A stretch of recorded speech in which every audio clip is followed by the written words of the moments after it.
Assalamualaikum, mana Ca pagi ni. Assalamualaikum semua dan selamat kembali dekat channel saya Ide. Okay, alhamdulillah ketemu lagi kita dekat channel aku ni. Alright geng, macam mana aku tengok tajuk aku ni, yang mana aku nak review dekat apa Matchbox lagi. Okay, sebab hari ni aku banyak collect Matchbox daripada Hot Wheels lah untuk kali ni. So, untuk kali ni Matchbox aku nak review dekat apa 2021 Koenigsegg G Merah. Okay, sekali je aku beritahu kat apa 2021 Koenigsegg G Merah. Nak sebut pun susah lah, tak pasti kereta benda mana kan. Tapi aku beli kereta ni sebab kereta dia memang bapak garang macam Lamborghini tu. Aku first masa beli ni aku ingat Lamborghini. Tengok sekali kan, wih macam Lamborghini. Sekali tengok dia punya nama Koenigsegg G Merah, tapi beli je lah sebab dia punya apa kereta dia nampak lawa, nampak ganas. Okay, so jom aku review detail ni dekat hampa. Okay gang, so ni nak review dekat hampa kereta 2021 Koenigsegg G Merah. Dia dah macam cutting Lamborghini ada, Ferrari pun ada, McLaren pun ada. Color dia memang jahat lah. Color dia hitam matte. Lagi satu nampak dia punya sport rim color gold. Okay, so jom review dekat bawah. Untuk soft corner ada sikit je kat sini. Atas tak ada. J-hook cantik.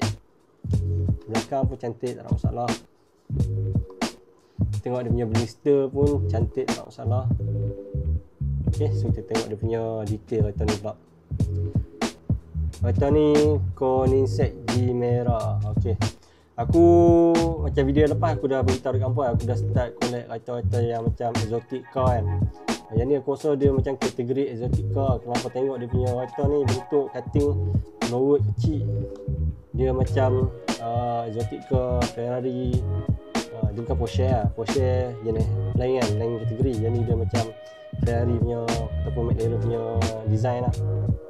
Nampak macam Lamborghini design pun ada kot Koenigsegg G Merah ni. Okay, lampu ada, logo Koenigsegg ada depan tu. Detail bumper.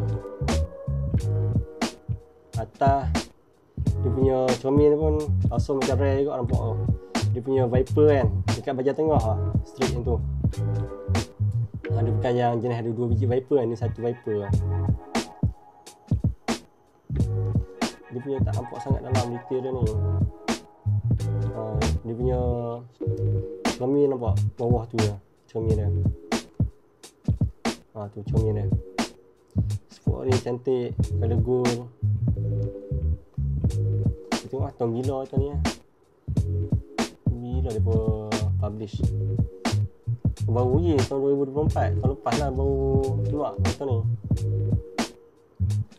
So kereta ni tahun 2021. Dia keluar tahun 2024.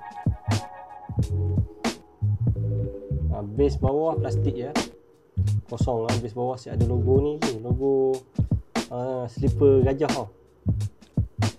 Ada logo slipper gajah mat, made in Thailand. Lampu belakang tu lampu belakang punya detail.